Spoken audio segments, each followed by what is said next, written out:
Cuando dice que X está incluido en no sé dónde, y si X no se puede entender como un término simple que se agote en la clase en la que está incluido, porque eso es un monismo. Si tenemos un X Eso es. incluido en la intersección de dos clases, por ejemplo, A, B, tienes X que pertenece a A y también pertenece a B.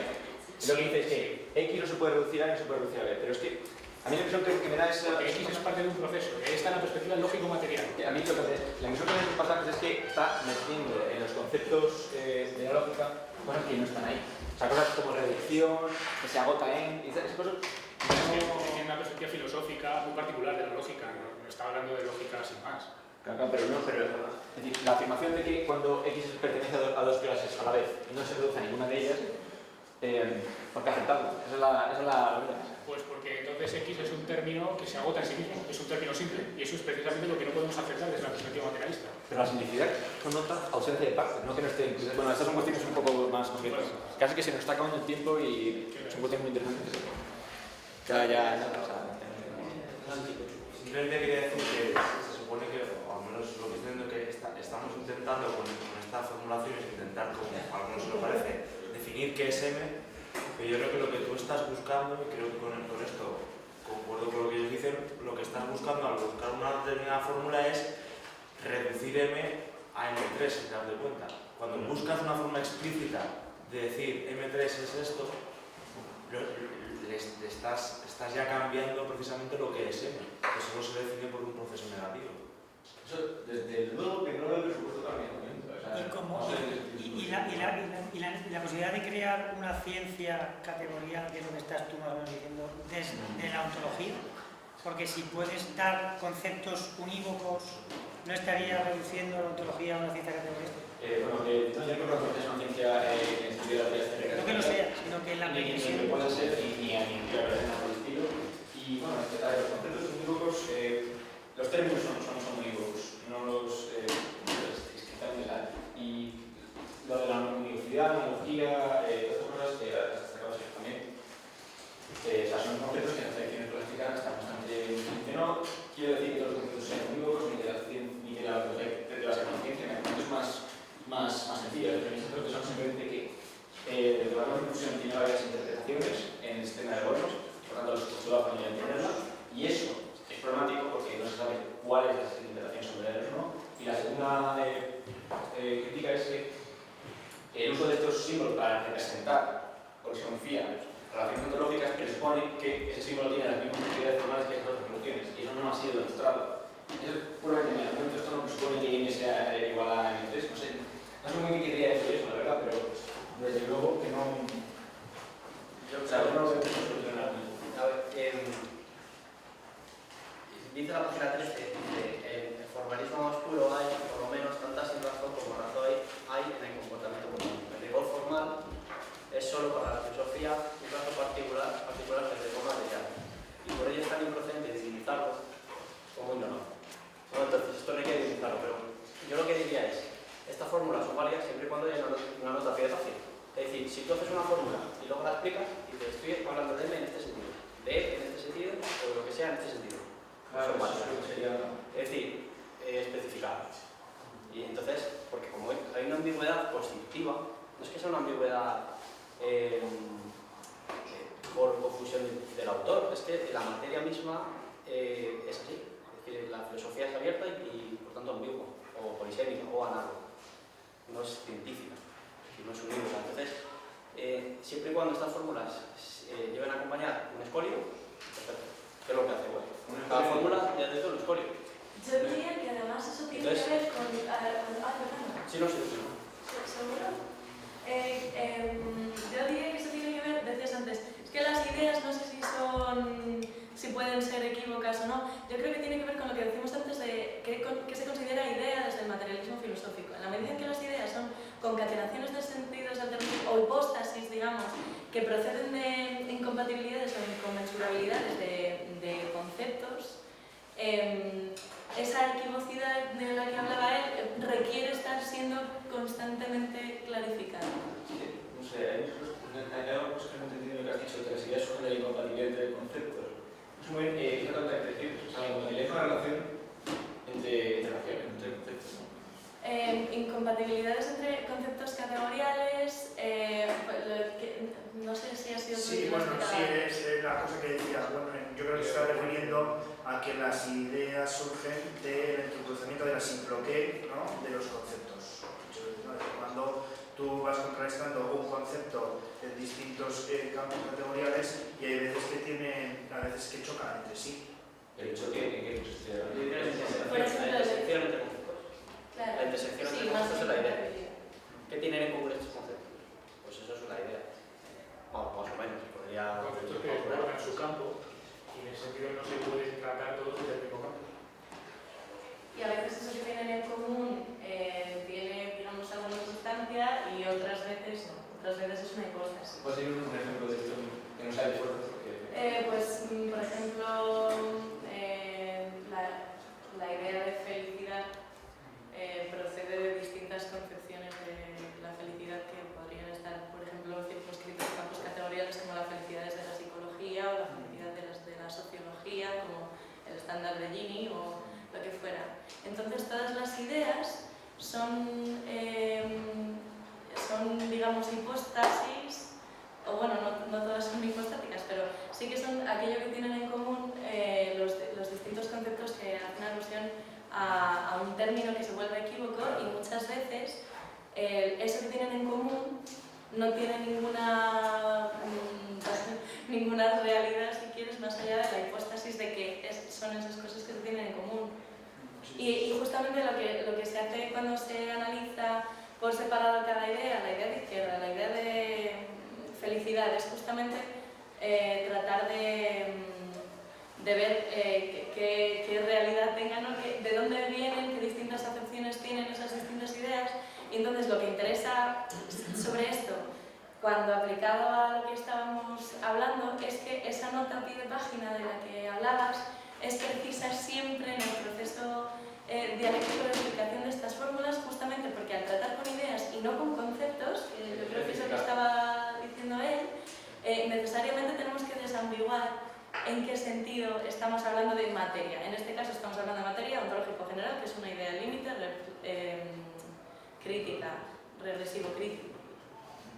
¿Sí?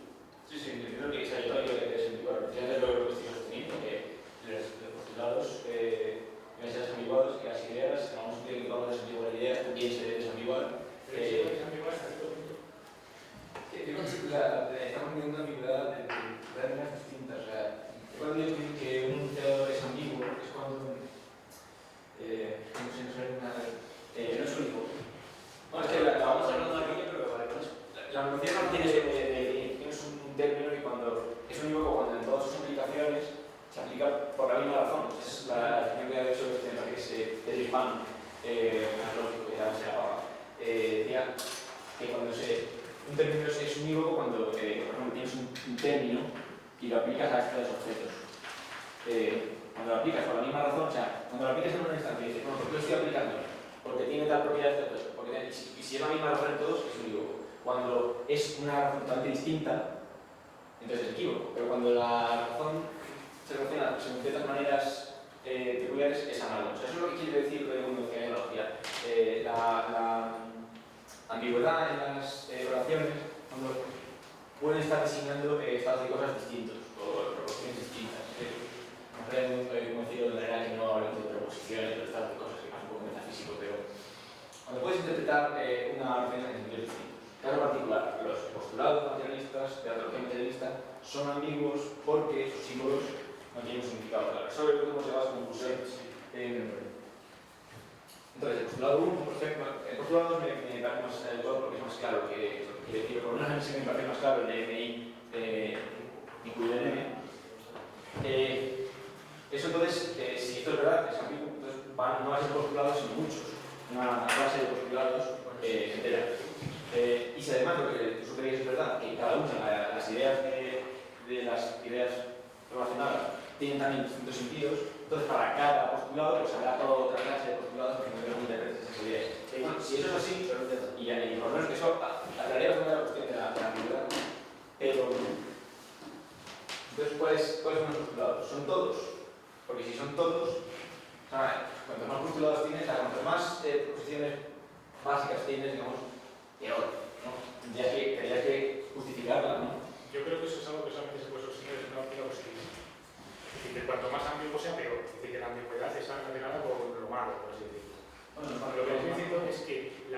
pueden interpretarse también como una riqueza de determinaciones. Es decir, que un mismo postulado puede servir para interpretar muchas posiciones ontológicas distintas. Y yo creo que eso es precisamente lo que quiere Bono, cuando empieza a meter todo tipo de... Cuando dice que uno se puede interpretar como una clase, pero también se puede interpretar como una variable, se puede interpretar como una relación, etcétera, etcétera. Aunque con restricciones, o sea, No se puede interpretar de cualquier manera, pero hay una ambigüedad que yo creo que es constitutiva y no es ni buena ni mala, es sencillamente la que es. Sí, yo creo que sencillamente que no podemos entender de una manera real. Entonces, cuando eso no podemos hacerlo, eso es malo en el sentido de que dificulta el debate. Yo creo que es malo desde una óptica positivista. Y yo no entiendo por qué tiene que ser malo eso. Pues intuitivamente, o sea, si haces una sección y el otro no puede elegir entre las distintas posibles interpretaciones que tiene, Pero sí que puede elegir, porque le estás dando las interpretaciones. Esta cosa que creo igual digo, me da la sensación de que está buscando, digamos, un patrón que pudiera explicar todos los sentidos para deshacer la ambigüedad. Y yo creo que lo que ellos están diciendo es que precisamente la ambigüedad o las relaciones que se producen entre las distintas definiciones es lo que va calificando a su vez a cada una de ellas. Es decir, no necesitas solo un patrón, como tú has dicho, hay un punto que se dirige hacia todas por igual, sino que creo que se necesitan de todas las definiciones para entenderse a su vez cada una de ellas. Ese punto del que hablamos era la formulación original del postulado. Yo no estoy haciendo de explicación ni de explicar sentidos, supongo que sería explicar un sentido, pero yo más bien lo que estoy buscando es a una regla para traducir sistemáticamente estos postulados al español. Yo creo que eso tiene que no se puede traducir de una sola manera. Cada forma necesita una página, una escuela, Si lo que eso quiere decir, es que tienes que, por ejemplo, la fórmula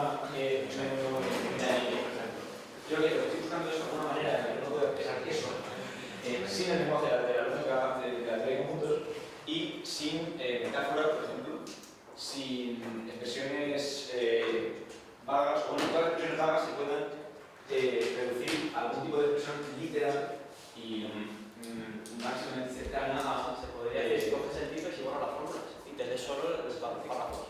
Está. Y tienes el lenguaje. Eso es lo que yo... Coges el triple y ya está. Eso es una propuesta. Entonces tienes los párrafos de cada interpretación y la fórmula. Porque lo estoy explicando. Yo creo que sería mejor no tener estas ¿Sabes lo que te quiero decir? pero yo creo que sería mejor prescindir de ellas porque no... Yo creo que oscurece un poco el sentido y puede haber interpretaciones como las que hemos mencionado de definiciones que no parece que sean muy acordes, ¿no? Pero sin embargo la zona, por ejemplo, dejan claro que todo está relacionado con el mundo sátrico, con el mundo que vemos, con lo que percibimos. Es que a partir de lo que o sea, todo M surge regresivamente de MI a través de la práctica o sea, porque opera en este sentido, ¿no? Opera como ha dicho dialécticamente, que ya me he hecho la pero no me pillo bien en todo, pero que quiere decir que a M llegas a través de MI y lo que queda claro aquí cuando tú lo lees es que todo está relacionado desde MI, que es la ontología especial, y desde ahí vas operando hasta llegar a una idea que no puedes llegar desde fuera, no puedes empezar desde M hacia MI, sino que tienes que ir de MI hacia M, porque empezar en M para llegar a MI es otra cosa, no es materialismo, ¿no? Es decir, te estarías generando una idea a partir de la cual tú ya metes el mundo y tienes que encajar el mundo en tu idea, en lugar de que la idea encaje en el mundo, o algo más o menos, ¿no? No, eso sí, pero no sé qué digo. Es decir, que las fórmulas lo que hacen es relacionar entre unas y otras, te relacionan M con MI a través de E. Sí, yo creo que el uso de las fórmulas sirve precisamente para poner de manifiesto que hay un formato lógico dentro del postular. Si tienes presente la fórmula, pues presente las fórmulas, pero las fórmulas en cierto sentido son luminosas, en el sentido que utiliza esa expresión, pero los mitos luminosos, si las entiendes tal y como él te las presenta. Es decir, dentro del cuerpo de esos ensayos, al margen del cual no tiene sentido.